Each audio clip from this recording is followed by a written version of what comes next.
So apart from helping us to identify potential trade areas, one of the other common uses for support and resistance is helping us identify whether a market is ranging or trending.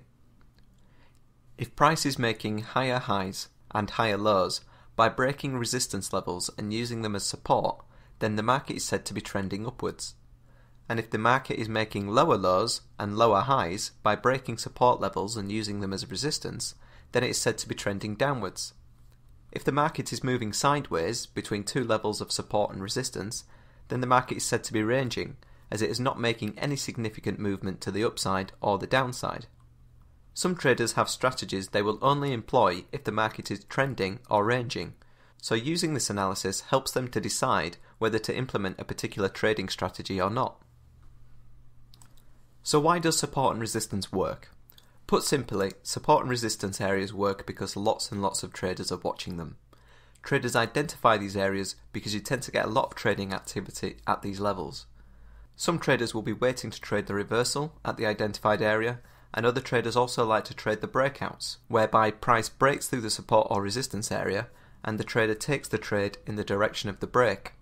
So if price broke through a support zone, the breakout trader would sell the market in anticipation of the price falling further as it has broken through a support area. All of this increased trading activity usually results in either a victory for the buyers or the sellers, and because more traders are active at these levels, the reversal or breakout usually happens with some purpose and intent, which is what makes trading these opportunities so attractive to traders. However, it is worth mentioning, as with all forms of technical analysis, support and resistance is an art, not a science. There are going to be occasions where the market seems to forget that a support or resistance level is even there. It may just blast straight through it without even giving us an indication that any kind of reaction took place there at all. Or it may break a particular support or resistance area, and then reverse, having already broken the area. We call this a fake break, and it can trigger breakout traders into a losing trade.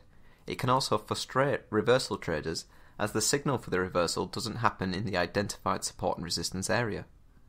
What we as support and resistance traders have to do is have other mechanisms within our trading strategy to refine which opportunities we take at support and resistance levels, other than just identifying them and waiting for price to reach them. If trading was that easy, we would all be millionaires. So how should you use it? For me, support and resistance is a key part of my trading strategy, but I do not use it in isolation. I have other analytical techniques that I use and wait for to give me confluence before trading. If I were to trade solely using support and resistance, I wouldn't be profitable, and it's as simple as that. I personally think support and resistance works best when you use it as one of a few layers of technical analysis that make up your trading strategy. For example, you could use it as the foundation of a strategy and build on it with a few different types of dynamic support and resistance, like moving averages and Fibonacci levels. Or you can use it to build on a strategy where the foundation comes from something like Elliott wave theory and look for a particular candle pattern when both streams of analysis line up. Like with any successful trading strategy, you need to have more than one analytical method. If you have a few and all the analysis lines up for a particular trade, then this gives the trade confluence, as it has a number of factors telling you there is a good chance this trade will be a profitable one.